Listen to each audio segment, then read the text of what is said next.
Welcome to my May recap video. I do have a lot of favorites this month. I read 3 books. I actually read all of these this past week. I didn't have a great reading month. I felt like there are a lot of books that I started that I couldn't really get into, but these are good. Let's start off with A Leopard-Skin Hat by Serre. This was on the shortlist for the International Booker Prize this year. It didn't win. However, I think a lot of people really enjoyed it and wanted it to win, which is why I picked it up. This follows the story of a narrator and Fanny and their friendship. Fanny suffers from psychological disorders and a lot of mental health issues, and the narrator does not, but it talks about kind of like his experience, difficulties that he had, kind of having to walk on eggshells and also not wanting to upset her, but also show her love in the way that she wants to be loved. This is interesting because it's told from the third person. So there's the narrator of this book who is observing the narrator who is friends with Fanny. And so you kind of get this weird perspective that I personally did not really enjoy. I felt like it wasn't super impactful. I kind of felt like it actually detracted from it. I was just really invested in the narrator and Fanny, and a lot of the stories that were told were very beautiful insights into what their friendship was like, which oftentimes was very difficult. The narrator was frustrated with Fanny a lot, but couldn't really express that to her, knowing that she wouldn't understand. Something that I did like about this book, though, that it touched on was the fact that the narrator, Fanny's friend, his perception of Fanny is only based off of what he knows and his experiences and conversations with her, whereas Fanny herself is this complete person. The narrator will never really fully know Fanny and is only based off of his own experience. This book was very sad but honest and beautiful, and I really enjoyed it. Next, I have The Stranger by Albert Camus. I think this is also a French author. It is quite absurd. The main character is a very odd character. A lot of his reactions, actually he doesn't have reactions and emotions, such as his mother passing away. That happens as soon as this book starts. He kind of feels indifferent. Remember, I bookmarked something.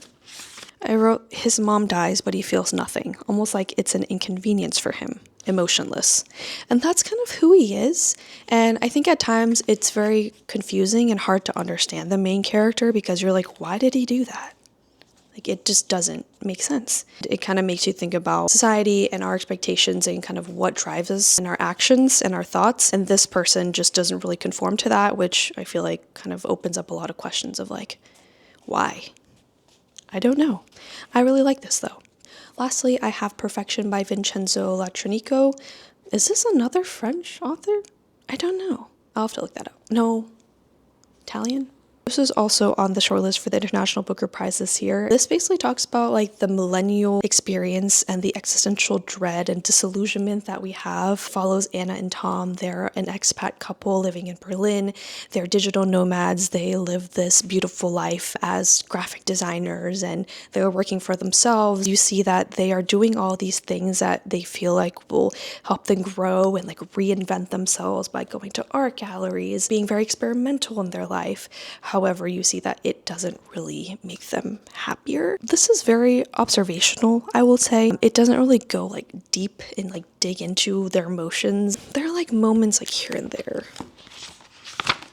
Okay, here. Sometimes this realization prompted a flicker of anxiety, as if the solid life they had built was merely an accident of timing. There were moments where they felt their identity was anchored not in their thoughts or deeds, but in something fickle and brittle, a roll of the dice. So there are like few moments like that here and there where it kind of goes into like, oh, like they're actually not happy and probably trying to convince themselves that they are. For the most part, it just kind of surface level. Okay.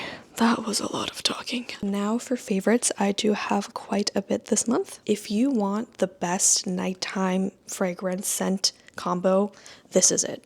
Sleepy by Lush. This is a sleepy body spray, and I have the sleepy body lotion. If you combine these, what I do is I put the body lotion on my arms, like on my neck, and then I spray the body spray. And I also spray this like everywhere, like on my bed sheets, on my pillow, in my room, and it smells so divine.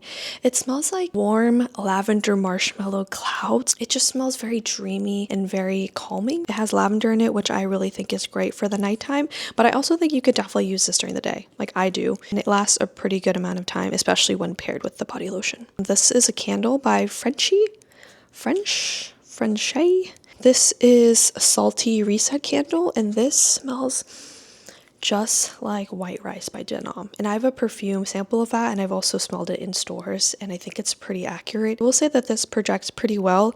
It's just very great, and I think at night it's nice to have. It smells kind of like starchy rice, also a bit musky, very cozy and warm. Okay, last fragrance item, I promise. This is Glossier's You perfume. This is the perfect spring summer perfume.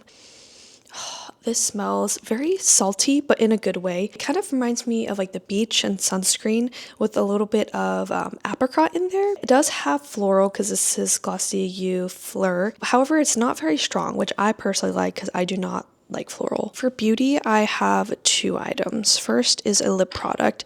These are the Edam Le Chouchou lip balms. I have it in Burnt Malai and Guava Fresca.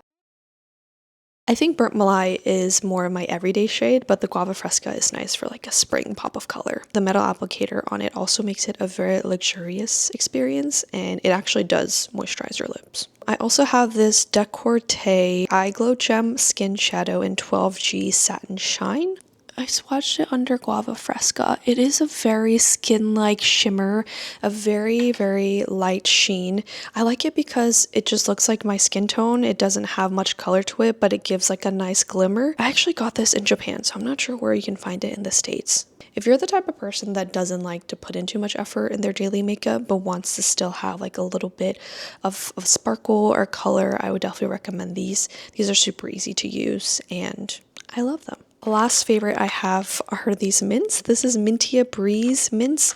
I got these in Japan. These are amazing. I have this one in Koichiko and Shiny Pink. I really like these just to have in my purse because they're very refreshing but also taste really good. I usually like to have one if I'm like bored or if I need a bit of a refresher. That's my May recap and all of my reads and favorites. If you have any recommendations for what I should read next, please let me know. Also, if you have any favorites that I should try out.